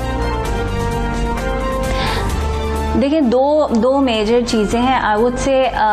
एक तो ये टारगेट जो है ये नॉन अचीवेबल नहीं है। इतने सारे बैंक्स हैं, 25 से ज़्यादा बैंक, उसमें on an average her bank की 200, 300, 500 ब्रांचेस भी मौजूद हैं और बड़े बैंक्स की तो हज़ारों में हैं। So again that is not unachievable if we set out. Secondly with today in today's world with technology so rampant, आज हर खातून का मोबाइल फ़ोन पे, फेसबुक पे या तो बिज़नेस है या अकाउंट है या वो इंटरेक्शन कर रही हैं। सो डिजिटल के थ्रू आप ये छोटी छोटी एजुकेशनल वीडियोस के थ्रू हर चीज़ सिखा सकते हैं। अगर बैंक्स इस लेवल पे जाएं कि वो डिजिटल एजुकेशन, टारगेटेड एजुकेशन के साथ छोटे छोटे वीडियोस बनाएं हर चीज़ की और उसको पुश भी करें, सिर्फ अपनी वेबसाइट पे ना लगाएं, वेबसाइट पे आएगा नहीं कोई। सो उन्हें बेसिकली इसको वायरल करने की ज़रूरत है। So I mean that is doable I think. The other thing जो आपका सवाल का दूसरा हिस्सा था कि इससे इकॉनमी को क्या फ़ायदा होगा, आई वुड से कि देखें पाकिस्तान में इन द वर्क फोर्स चाहे ना भी हो, ख़वातीन को किसी न किसी पॉइंट पे फाइनेंशियल इंडिपेंडेंट होना पड़ता है और फाइनेंशियल इंडिपेंडेंस से उनका confidence, money management skills, investment, देखें women are more conscious of for savings and investments. So generally अगर आप देखें फैमिलीज़ में अभी तो ट्रेडिशनल मेथड से कर रही हैं, गोल्ड कर रही होती हैं, नेशनल सेविंग सर्टिफिकेट्स में कर रही होती हैं, डिफरेंट और तरीक़ों से कर रही होती हैं, मगर they are very inclined and focused on savings. So save करके फिर वो इन्वेस्ट भी करेंगी, तो जब वो फाइनेंशियली और उन्हें ये वो इक्विप्ड होंगी और गेयर होंगी कि मुझे बैंक से किस तरह करना, तो वो म्यूचुअल फंड्स में डालेंगी, वो स्टॉक मार्केट एक्सप्लोर करेंगी, वो रियल स्टेट में भी जाएंगी for investment purposes. So I think that way आपकी इकोनॉमी को एक बेहतर पुश भी मिलेगा, यू नो। सो या आई थिंक सेविंग्स की तरफ और इन्वेस्टमेंट्स की तरफ रुझान ज़्यादा होगा if women come into the more into the financial inclusion field. Again एक और एंगल इसमें है बिजनेसेस सेटअप करने में, जहाँ एक्सेस टू फाइनेंस होगा खवातीन को, तो जो बिजनेसेस सेटअप करती है, जो एम्बिशियस खवातीन है, चाहे वो आपकी रूरल खवातीन है, एम्बिशियस खातून आपको हर जगह मिलेंगी, तो you know even if they are not very highly educated also they may be ambitious to set up their own business, be independent. तो उस पर्सपेक्टिव से जब उन्हें access to capital, access to funding मिलेगी through the banking formal channels, they will better be able to you know build their businesses, again contribute to economy. इस वक्त आप micro finance banks को देख लें तो उनके अगर क्लाइंट्स में देखें, जो फीमेल क्लाइंट्स हैं वो बहुत वक्त पे पेमेंट करती हैं, वो बहुत डिसिप्लिन्ड हैं और वो क्या कहते हैं अपसेल या इंक्रीज भी करती हैं अपने लोन्स को over time. So I mean those numbers are indicative of this. बिल्कुल ठीक है, बहुत शुक्रिया, thank you very much. Raida Latif साहिबा थी GM पाकिस्तान स्टॉक एक्सचेंज। वैसे भी हमसा कहते हैं if you want something said ask a man, if you want something done ask a woman. और अभी मैं ना ये बात करना चाहूँगा कि जो खवातीन हैं वो बॉन्ड्स बहुत ज़्यादा खरीदती हैं ना, कि बॉन्ड्स खरीद के रख लिए, तो अब 40,000 वाला और 25,000 वाला अगर आपने प्रीमियम बॉन्ड भी खरीदना है तो वो बैंक अकाउंट में रखना पड़ेगा, किसी बैंक अकाउंट पे खुलेगा, तो बेटे के नाम, भाई के नाम, वालिद के नाम, शौहर के नाम से बेहतर है अपना अकाउंट खुलवाएं ताकि आपके नाम पर, और वो बॉन्ड गुम भी जाएगा तो फिर भी आपके अकाउंट में उसकी डिटेल्स होंगी, क्योंकि खवातीन बड़े जो अपनी सेविंग्स है ना वो बॉन्ड्स में जो है इन्वेस्ट कर रही होती हैं।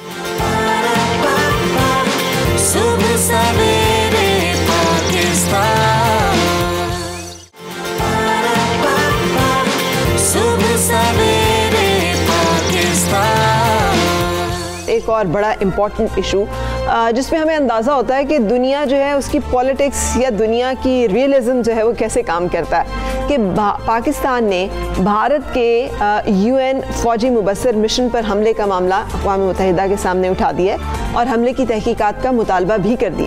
और तर्जुमान दफ्तर खारजा का ये कहना है कि अक़वाम मुत्तहिदा में पाकिस्तान के मुस्तकिल मंदूब मुनीर अकरम की जानिब से अक़वाम मुत्तहिदा के सेक्रेटरी जनरल सदर सलामती काउंसिल के नाम लिखे ख़त में कहा गया है कि भारतीय काबिज़ फोर्सेस ने जानबूझकर अक़वाम मुत्तहिदा के मुबस्सिरीन और गाड़ी पर हमला किया। पाकिस्तान को इसमें कोई शक नहीं है और अक़वाम आलम को भी वैसे शक नहीं है, वो खामोश बैठे रहते हैं। हाँ, और भारतीय हमले का मकसद जो है अक़वाम मुत्तहिदा फ़ौजी मुबस्सिर मिशन को काम से बज़ोर ताकत रोकना है। खत में कहा गया है कि भारतीय फोर्सेस का हमला पाकिस्तान पर मुहिम जई की कोशिश हो सकता है। भारत दाखिली मसाइल और मकबूजा कश्मीर से दुनिया की तवज्जो हटाने के लिए फॉल्स फ्लैग ऑपरेशन कर सकता है। किसी भी मुहिम जई की सूरत में पाकिस्तान अपने दिफा का मुकम्मल हक रखता है। और ख़त में ये मुतालबा किया गया है कि अक़वाम मुत्तहिदा अपने फ़ौजी मुबस्सिरीन पर हमले की ज़बरदस्त मजम्मत करे। ख़त में मुतालबा ये भी किया गया है कि अक़वाम मुत्तहिदा भारत को 2003 के फायरबंदी इंतज़ाम पर अमल दरामद भी करवाए और अक़वाम मुत्तहिदा फ़ौजी मुबस्सिर मिशन की मजबूती के लिए पाकिस्तानी तजावीज़ पर मुस्बत रद्द अमल भी दे। इस हवाले से हम गुफ्तगू करेंगे अक़वाम मुत्तहिदा में पाकिस्तान के मुस्तकिल मंदूब मुनीर अकरम से। अस्सलाम वालेकुम, good morning and thank you for joining. फरमाइएगा कि अगर भारत पर अक़वाम मुत्तहिदा की गाड़ी पर हमला साबित हो जाए कि ये इंडिया ने अटैक किया है, तो भारत को किन नताइज का सामना करना पड़ सकता है? जी, उसके ऊपर मेरे ख्याल में उन्हें यूनाइटेड नेशन से कुछ सेंसर का खत आएगा, प्रोटेस्ट होगी अक़वाम मुत्तहिदा की उनकी तरफ, और अगर सिक्योरिटी काउंसिल में कोई एग्रीमेंट हुआ तो वो सिक्योरिटी काउंसिल भी कुछ कह सकती है। पर ये एक मेरे ख्याल में एक मॉरल और पॉलिटिकल सेंसर होगा हिंदुस्तान के खिलाफ अगर ये प्रूव किया गया। बिल्कुल ठीक अकरम साहब, अगर फ़र्ज़ कर लें ऐसा ही हमला पाकिस्तान की तरफ से किया गया होता तो क्या फिर भी अक़वाम मुत्तहिदा यूं ही सर्द रवैया इख्तियार कर रहा होता? भारत के मामले पर आलमी इदारों को हमेशा सांप क्यों सूंघ जाता है? वो बिल्कुल खामोश क्यों हो जाते हैं? रिस्ट्रिक्शंस क्यों नहीं लगती? पाबंदियाँ क्यों नहीं होती? जी नहीं, अगर हमारी तरफ से होता तो यही नतीजा निकलता।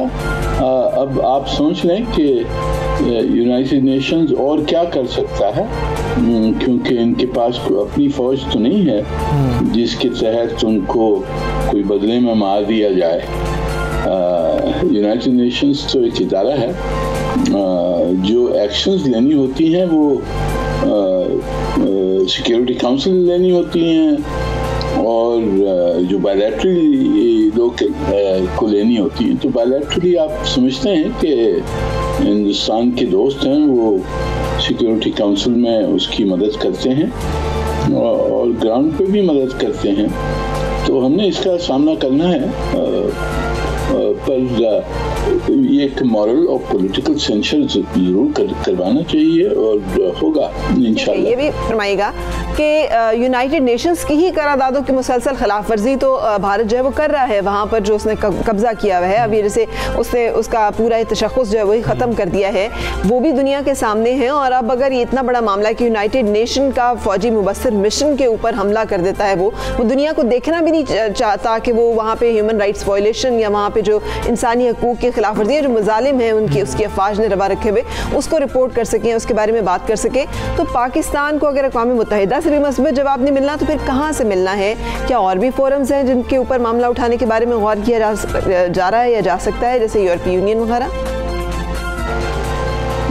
जी, कोई और फोरम तो नहीं है इंटरनेशनल फोरम जिसके पास इख्तियार हो पीस एंड सिक्योरिटी ग्लोबली उसको इख्तियार हो, तो हम बायलैटरली उठा सकते हैं, उठाएंगे, उठा रहे हैं।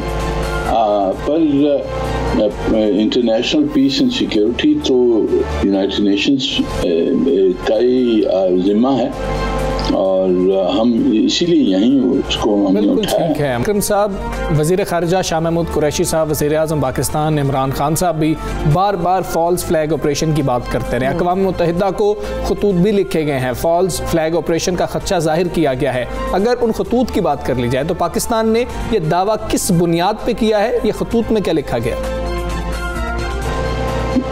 जी आपने जो हमारा जो खत है वो तो पढ़ लिया है।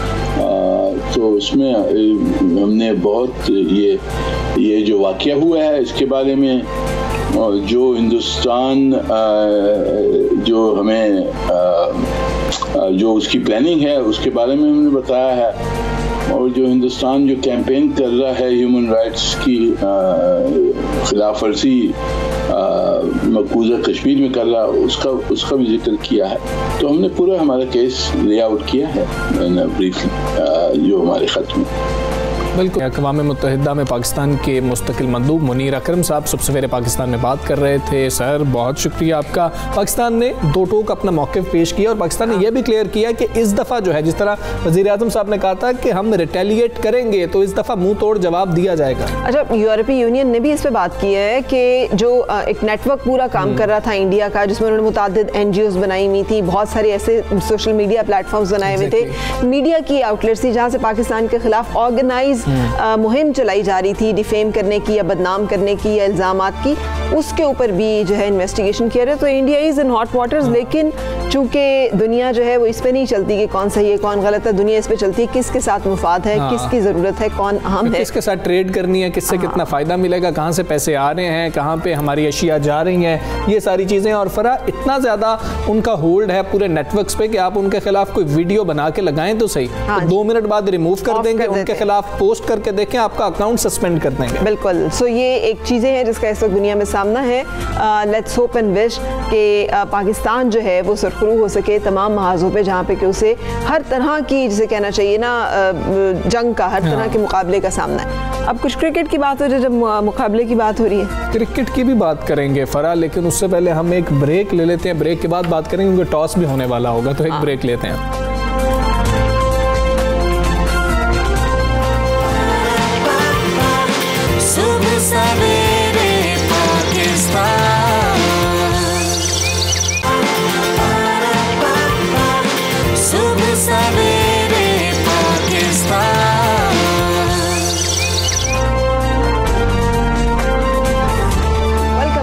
सवेरे पाकिस्तान आप देख रहे हैं और कुछ बातचीत करेंगे आज होने वाले मैच की, जिसके बारे में ये दोनों जो हजरात हैं, हमजा को तो आप देख रहे हैं और इरफान ने हमें ज्वाइन किया। इरफान ज़हीर, वेलकम आपको भी हम कहेंगे। और बातचीत जो है पाकिस्तान न्यूजीलैंड के दरमियान सीरीज़ का तीसरा और आखिरी T20 मैच जो है, जो कि आज खेला जा रहा है। बिल्कुल ऐसे ही है। और फरा मामला ये है कि हमें तो वाइट वॉश का ख़तरा है इस वक्त। हम बुरी तरह जो है ना ये मैच हार भी सकते हैं। इरफान हमारे साथ क्योंकि मौजूद है, उनको शामिल गुफ्तगू करते हैं। इरफान, वैसे तो सुबह मुश्किल है, लेकिन मैच के लिए तो आपने उठना ही था। तो ये बताएं कि आज आप कुछ चेंजेस देख रहे हैं या आज कुछ तब्दीलियां होनी चाहिए? जैसे मैं ब्रेक में आपको बता रहा था कि पहले जितनी भी मैनेजमेंट थी या पिछली प्रीवियस तमाम टाइम में यही होता था कि टीम्स जो अनाउंस की जाती थी एक दिन पहले बता दिया जाता था लड़कों को कि आपकी प्लेइंग 11 ये है, और वो पर्टिकुलरली स्पेसिफिक 11 लड़के अपने आप को मेंटली प्रिपेयर रखते थे। अब वो अप्रॉक्सीमेटली सुबह के टाइम 1 घंटा पहले टीम मीटिंग में बताया जाता है कि आपकी प्लेइंग 11 ये है। तो प्रेडिक्शन तो हमने पहले भी कई दफ़ा की थी कि ये चेंजिंग करेंगे, लेकिन जैसे हमने कहा कि ये मैनेजमेंट बहुत रिजिड है, वो स्पेसिफिक स्टेट ऑफ माइंड के साथ जाते हैं और उन्होंने उसी को कैरी किया। जो उनके फेवरेट लड़के थे उन्हीं को खिलाया। यंगस्टर को उन्होंने बकरा बना के आगे रख दिया, जिन बेचारों का पहला टूर था, और सीनियर कुछ बैठे रहे जो 2-2.5 साल से खेल रहे थे। जैसे इफ्तिखार की मैं बात करूँगा, ये बड़ा कैंडल ऑफ आई है उनके लिए। उनका बनता था इधर एज ए सीनियर मेंबर, उनको चांस नहीं दिया गया, नए लड़कों को ओपनिंग करवा दी, और ये बड़ी जाती है। क्या आप समझते हैं फायदा हो रहा है ये इतना रिजिड रहने का और इतना लास्ट मोमेंट सिवाय इसके कि बुकीज ना अप्रोच कर सके और मैच फिक्सिंग ना हो सके? उसको हम नहीं अभी करते, लेकिन बात ये है कि अब जैसे लड़के अब्दुल्ला शफीक है, आपने उसको एक T20 टूर्नामेंट के ऊपर चांस दे दिया, एक तो ये ज्यादती। अब उस बच्चे को खिला के दोनों दफ़ा वो 0 पे आउट हो गया, अब आपने उसको 2 साल टीम में नहीं देखना। ठीक है, तो उसका तो वो सारी ज़िंदगी के कॉन्फिडेंस आपने ख़त्म कर दिया ना। हाँ, हमें ये बताएंगे वापस आ गए हैं इफ्तिखार अहमद और मिडिल ऑर्डर पे जिम्मेदारी भी बढ़ जाएगी। हाँ बिल्कुल, इनका बनता था, 2-2.5 साल से ये टीम के साथ खेल रहे हैं, ऑल्दो कि इनकी बहुत अच्छी कोई परफॉर्मेंसेस नहीं रही, बट फिर भी आपकी टीम के साथ थे, सीनियर मेंबर थे, तो इनका खेलना पहले भी बनता था। एक इसमें क्रिकेट में बोला जाता है कि जब आप पिच को रीड ना करें, आपको डोजी हो पिच और अगर आपको ऐसी कंडीशंस हो, तो बड़ा एक लेमैन प्रिंसिपल ये है कि आप हमेशा पहले दूसरी टीम को टॉस जीतने के बाद चांस देते हो, क्योंकि आपको थोड़ा आइडिया हो जाता है। और हमने दोनों मैचेस में देखा कि आप टॉस जीते, आपने खुद बैटिंग की और आपका जो पावर प्ले के अंदर ही दोनों मैचेस आप हार गए। पहले मैच में आपके 5 आउट हो गए 6 ओवर्स के अंदर, दूसरे मैच में 3 आउट हो गए, तो आप बैकफुट पे तो उधर ही चले गए थे। और न्यूजीलैंड जैसी अपनी अग्रेसिव क्रिकेट खेल रही है, टेकिंग क्रिकेट खेल रही है, वो आपको सेकंड अपॉर्चुनिटी देते ही नहीं है। तो वही इवेंचुअली हुआ कि हम दोनों मैच बड़े इजीली हार गए। तो अभी ये है कि अब अच्छी चीज़ ये है कि आपने उनको खिलाया, आपको एक आइडिया हो जाएगा इतना टोटल है और हमने कैसे चेस करना है। बट एक मिस्टेक अभी फिर इन्होंने कर दी कि जो सरफराज को चांस नहीं दिया। ठीक है, कि आप अभी देखें कि उनका रॉस टेलर की मैं एग्जांपल देना चाहूँगा।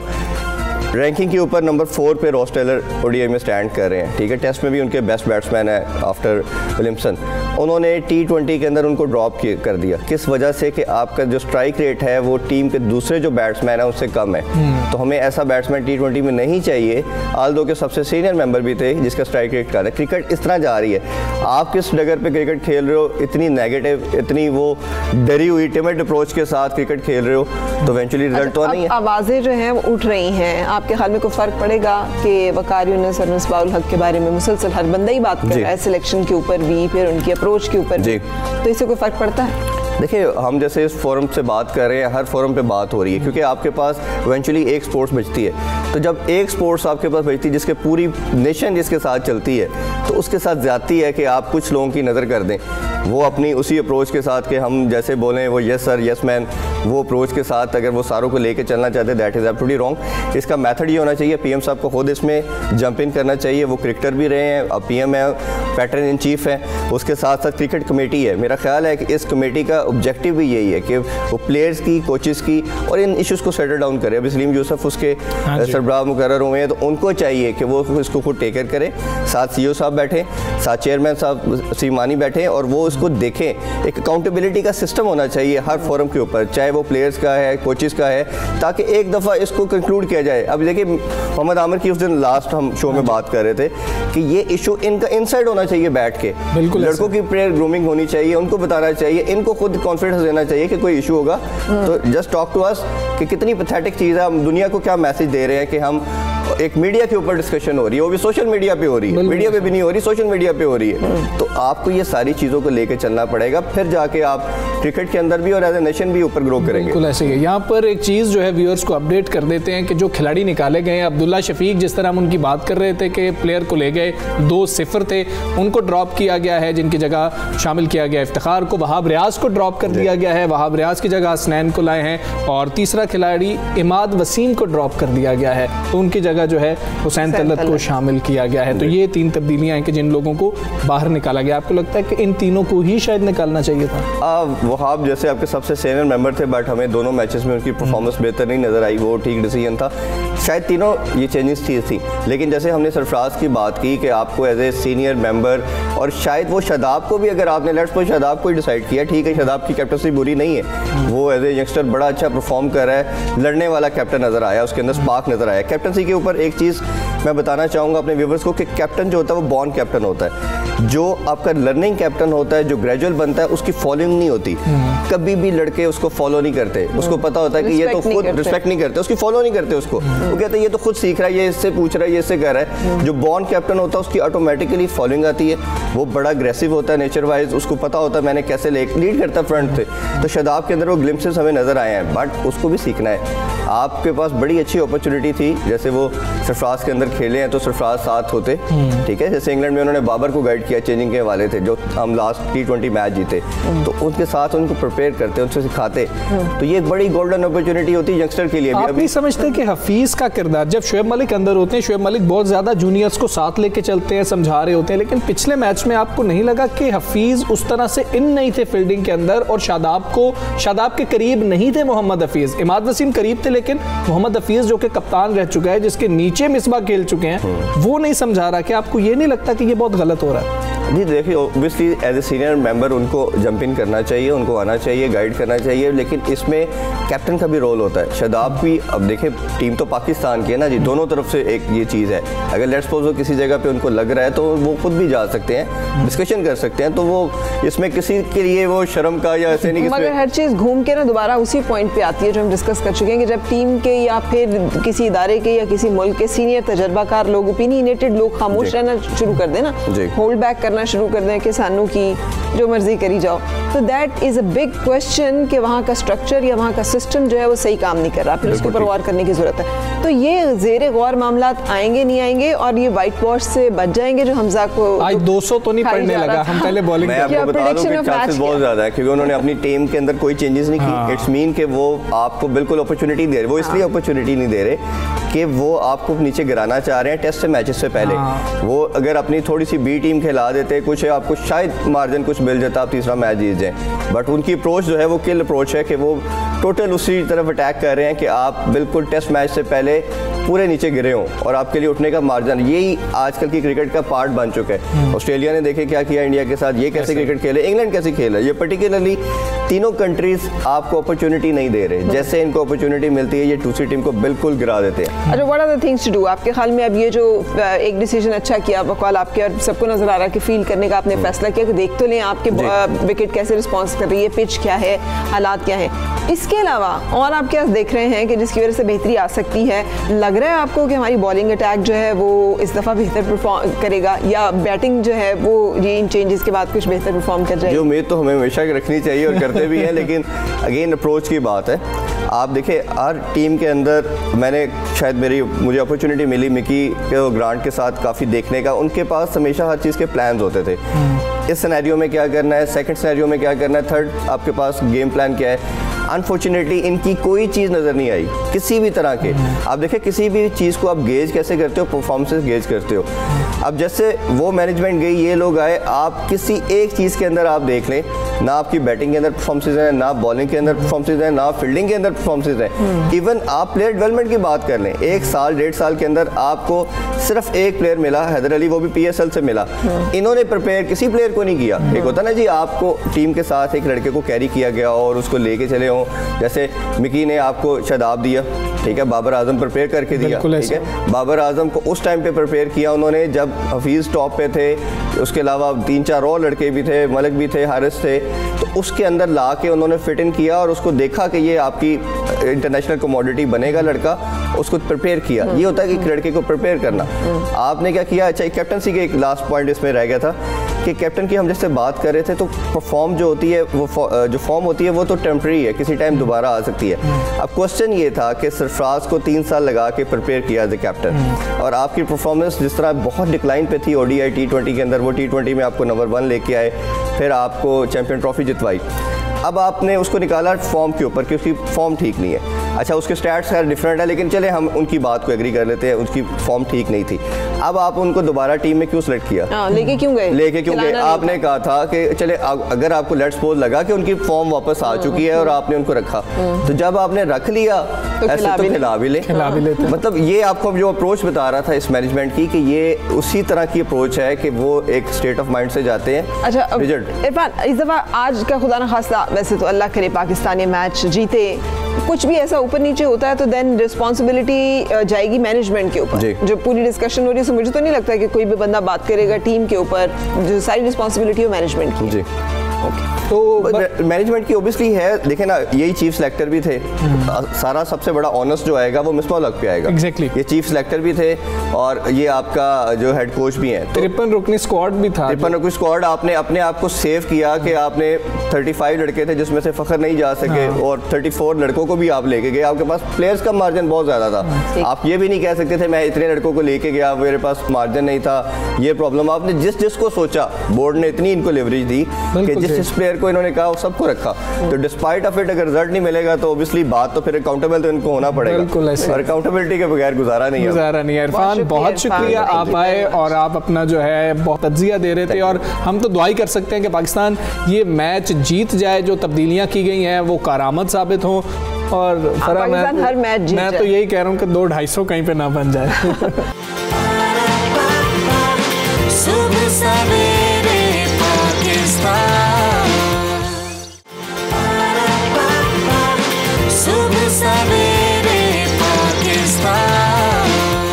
और अब बात करेंगे एक ऑफर की जो कि हमने आपके साथ डिस्कस की थी। गुलकार और अदाकार अली ज़फ़र ने ट्विटर पर रैपर्स से मुखातिब करते हुए कहा कि तमाम रैपर्स धूम मचाने के लिए तैयार हो जाएं। गुलकार ने कहा कि ट्विटर पर रैप सॉन्ग हाजिर है। उन्होंने एक बीट उसका लिंक भी शेयर किया और कहा कि मुकाबले के लिए रैपर्स इस बीट पर रैप भेजें और 1 लाख रुपए तक नकद इनाम हासिल करें। अच्छा, ये ट्रेंड भी बहुत ज़्यादा बढ़ा है रैपिंग का ना। अगर हम भारत के अंदर देखें, अब तो वो बाकायदा जिस तरह रियलिटी शोज होते हैं उस तरह से उनके प्रोग्राम हो रहे हैं और उसके अंदर इनको मदऊ किया जा रहा है। तो पाकिस्तान में उस तरीके से अभी शायद इसको, वैसे तो किसी भी म्यूजिक को नहीं समझा गया है, लेकिन इसको तो बिल्कुल ही एक्नॉलेज नहीं किया जा रहा। अमेरिकन इसका थोड़ा है, लेकिन उसके साथ ही पूरी दुनिया पे अब छा गया है। और बिल्कुल ऐसे ही है। और जो 1 लाख रुपया मिलेगा तो रैपर्स जो है उनको ये कम से कम घर वाले नहीं कहेंगे क्या काम तुम कर रहे हो, तुम्हें नहीं, घर वाले बिल्कुल नहीं कहते। उन्हें पता है कि अगर ये हिट हो गए तो ये अली ज़फ़र बनेंगे। और दूसरा ये कि उन्हें एक और सिर्फ लाख रुपया नहीं, सेकंड रनर अप जो है उसको 50,000 रुपया मिलेगा और ऑफिशियल वीडियो का हिस्सा भी बनेंगे, और उनका जो रैप है वो फेसबुक पर भी शेयर किया जाएगा। तो ये सब वो इतनी ऑफर्स हैं, लेकिन हमसे इसमें अच्छी बात जो मुझे लगी, अपॉर्चुनिटी मिलेगी बहुत सारे ऐसे हमारे टैलेंट को, जो कि बहुत सारी जिन्हें नई जगह मिलती है, जिन्हें समझ नहीं आता कैसे वो अपनी टैलेंट को अपनी उसको शेयर करें। सो ज़ाहिर है अली ज़फ़र की एक बड़ी फॉलोइंग है, और उसके साथ जब आप जुड़ेंगे तो उससे मौका मिलेगा, अपॉर्चुनिटी मिलेगी, लाइमलाइट मिलेगी, नज़रों में आएंगे। और अली ज़फ़र ऐसा कर रहे हैं, उन्होंने PSL में मेला लूट लिया भी किया था, उसके लिए उन्होंने स्टेप एक बताया था कि स्टेप सब करके भेजें, और बड़ी तादाद में स्टूडेंट्स ने जो है उसमें हिस्सा लिया था। देखते हैं कि इसका क्या रिस्पॉन्स आएगा। हाँ, अब आगे चलेंगे। और हम सब ने बड़ी धूमधाम से मंगनी हुई कोविड के दिनों में बेनज़ीर भुट्टो साहिबा की बड़ी साहबजादी बख्तावर भुट्टो की मंगनी, जिसकी तस्वीर तो आपने देखी होंगी, जिसमें एक शॉल है जो इंतहाई दीदा ज़ेब है, और इस शॉल के कुछ और भी बहुत ख़ास था जो उस वक्त हमें नहीं पता चला। इस शॉल पर मोहतरमा बेनज़ीर भुट्टो की तस्वीर भी कढ़ाई की गई थी। इंस्टाग्राम पर इसकी तस्वीर जो है वो शेयर करते हुए बख्तावर भुट्टो ज़रदारी ने सार्फिन से पूछा कि क्या आप मेरी वालदा को मेरी शॉल पर देख सकते हैं। अच्छा, पहले किसी ने भी नोटिस नहीं किया था, और बख्तावर ने बताया कि वो हमेशा से चाहती थी कि उनकी वालिदा भी इस खास लम्हे का हिस्सा हों। शॉल में तो मुख्तलिफ कहानियाँ बयान की गई हैं। आप ये देखें तो किस तरह से डिज़ाइन की गई है। पहली कहानी में बख्तावर भुट्टो की अपने घर वालों के साथ तस्वीर कढ़ाई की गई है, और दूसरी जानिब एक मंजर में दुल्हे को मंगनी की अंगूठी समेत आते देखा जा सकता है। अच्छा, मुझे तो नहीं, बात इसकी सेंटिमेंटल वैल्यू बहुत है कि अपनी माँ को उन्होंने अपनी उस तकरीब में शामिल रखने का जो एक सोच और अंदाज है, ये यकीनी तौर पर हर बेटी जिसकी माँ दुनिया में मौजूद ना, उसकी ख्वाहिश भी होती है और उसकी ये सोच भी होती है। तो मेरे लिए तो इस शॉल की बाकी तो जो वैल्यू होगी सो होगी, इसकी एक सेंटिमेंटल और इमोशनल वैल्यू जो है वो बहुत बड़ी है। शॉल में आसमान, सूरज, उड़ते परिंदों को देखा जा सकता है। इस शॉल क्या, ये तो पूरा आर्ट पीस है, जिसमें आपको मिनिएचर्स और ऐसे लगता है जैसे मुगलिया कोई आर्ट फॉर्म जो है वो पूरी आप जो है वो देख रहे हैं। अच्छा, अब देखें ना, ये शॉल है, अब ये तो बख्तावर ने बताया फिर दिखाया करीब से कि ये इस किस्म की शॉल थी, इसमें ये चीज़ें थी। हमने जब वीडियो देखी थी, पहली वीडियो थी, उसमें जरदारी साहब जब का हाथ पकड़ के आ रही हैं, वो भी ऐसी चीज़ थी कि जो सबको बहुत ज़्यादा अच्छी लगी। फिर बिलावल का मौजूद ना होना, उन दिनों कोरोना था, तो बड़े उछूती चीज़ें थी जो इस मंगनी के अंदर थी। ज़रूरी नहीं कि कोई भी चीज़ जो है वो इसलिए कीमती हो कि वो बहुत पैसों में बनी है, उसकी इमोशनल वैल्यू, उसकी सेंटिमेंटल वैल्यू भी बहुत इंपॉर्टेंट होती है। इनको भी एहसास से जुड़ी हुई ये बातें होती हैं। ख्याल कीजिए अपना भी और दूसरों के इन नाजुक सी फीलिंग्स और जज्बात का भी। And have a good day. इंशाल्लाह कल फिर मिलेंगे। इजाज़त चाहेंगे हम दोनों उस वक्त तक के लिए। अल्लाह हाफ़िज़।